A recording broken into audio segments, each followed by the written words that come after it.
Hello, my beautiful souls. Welcome sa ating tarot reading sessions. Keep in mind, general reading po ito. Maring mag-resonate, maring hindi. Kunin nyo na lang po kung para sa inyo and leave the rest. Maaaring mag-shift na energies or magkabaliktad ang sitwasyon. Kaya kayo na pong bahala kung saan kayo nakalugar sa reading natin. So, let's see.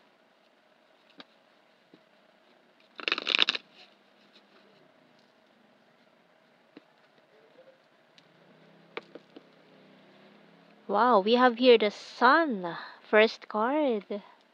And this King of Wands and the Seven of Cups. Wow, Eight of Wands. Uulan na naman ng mga blessings ngayon. Tingnan mo naman tong dalawang card natin dito. Kaya hindi ka magkakandamayaw sa pagsalo nitong mga blessings na ito. Wow, lot of happiness. Wow, we have here the Nine of Pentacles and the Six of Pentacles. So, ito'y para sa'yo talaga, kaya i-receive mo, tanggapin mo. Ayan, ibinubuhos sa'yo ang biyaya ngayon. So, we also have here the Moon and the Magician. So, matagal naman nang minamanifest ito, lalo na kung ikaw ay isa sa mga cardinal signs. Nako, ayan, so ito na yung pinakahihintay mo na blessings. Kasi, the karmic cycle is over, natapos na yung mga cycle na pinagdaanan mo na medyo nagpabigat sa buhay mo mga nagdaang taon. And the Star, wow! Bottom card natin. So, tingnan natin sa ating mga signs and symbol cards. Although may mga specific signs tayo dito ng Leo, Pisces, and Aquarius. No? Ayan. So, tingnan pa natin. So, kaya kahit hindi ka cardinal signs, pasok ka pa rin. Ayan. So, dahil meron tayo dyan Leo, Pisces, and Aquarius energy.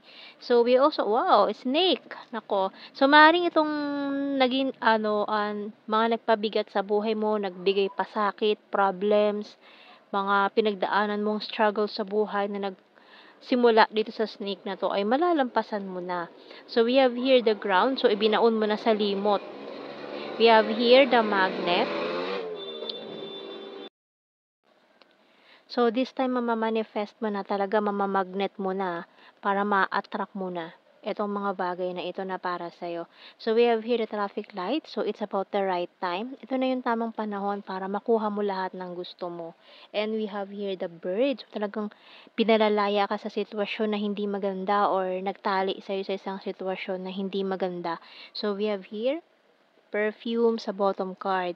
Kaya parang dati masalimuot, mabaho, masikip, yung pinalalagyan mo ngayon. Ngayon is fresh na, mabango na, maganda na, maaliwalas na ang paligid, mga ganyan. So, tingnan natin anong message ng Archangel natin.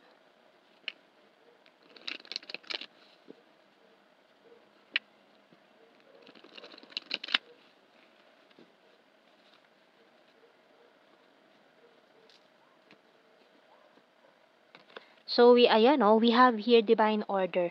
So, ayan, yung mga nagkarambol-rambol dyan, yung mga nagkalat-kalat na mga bagay sa paligid mo ay inaayos na ngayon.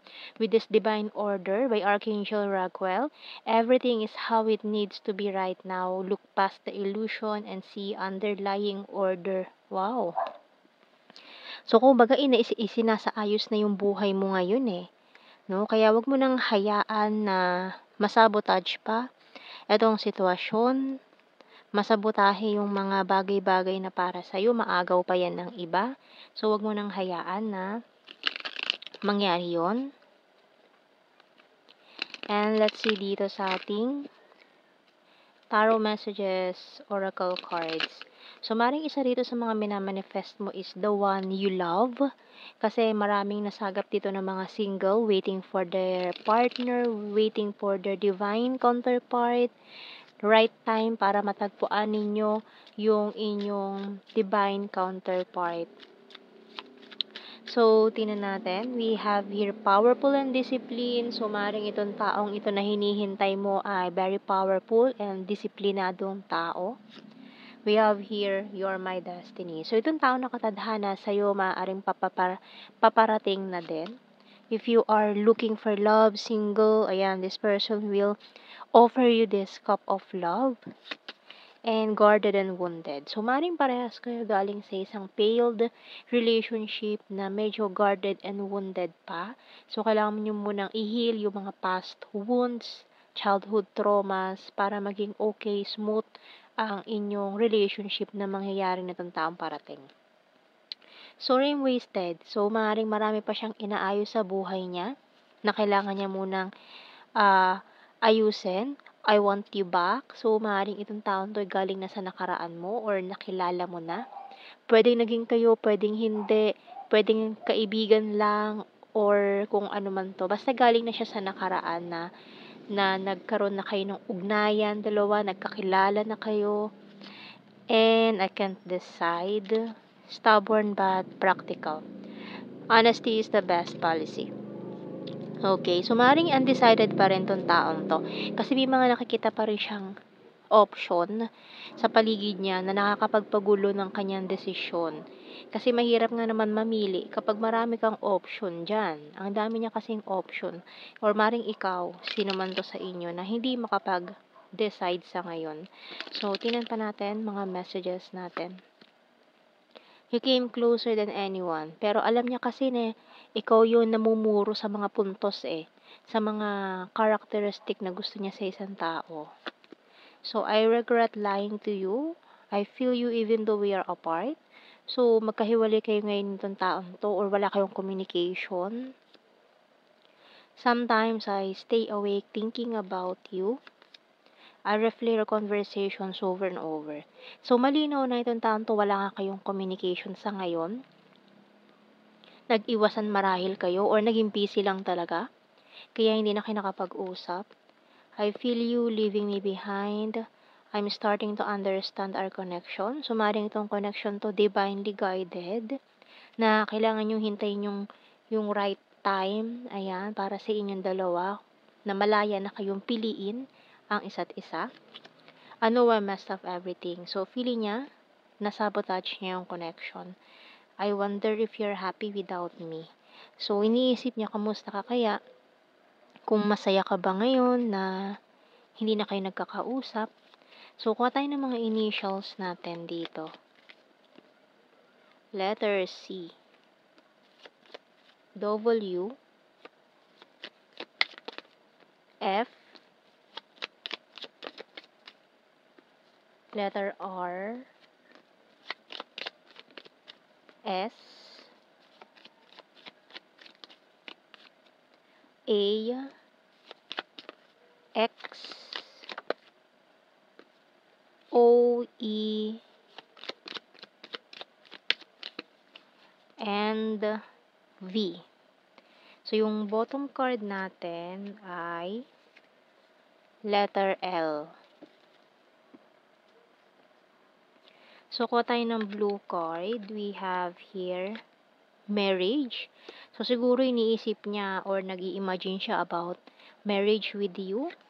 We have here another destiny. So, kasi talaga kayong dalawa ay destined to be together and wow! Union of hearts. So, maaaring itong alakas nga na energy na it's from the past or pwedeng twin flame. So, tingnan natin sa general signs and the messages natin. So, we have here Luzon, December, intelligent, national capital region. One is fire sign, Aries, Leo, Sagittarius. Number 7, party animal, fantastic friend, runner card, very loyal, province and travel. So, kung long distance nga ito, may magta-travel, ayan, para magkita kayo, trustworthy, may Sagittarius, Divine Masculine, Virgo. Yan, maaaring may mga malapit sa inyo sa lake na makaka-relate. Practical, perfect smile, cute and chubby, talented. Number 5, shy at first, and air sign. Gemini, Libra, Aquarius. So, yan ang ating reading, my beautiful souls. Thank you for watching. Take care and God bless. See you in our next reading, guys.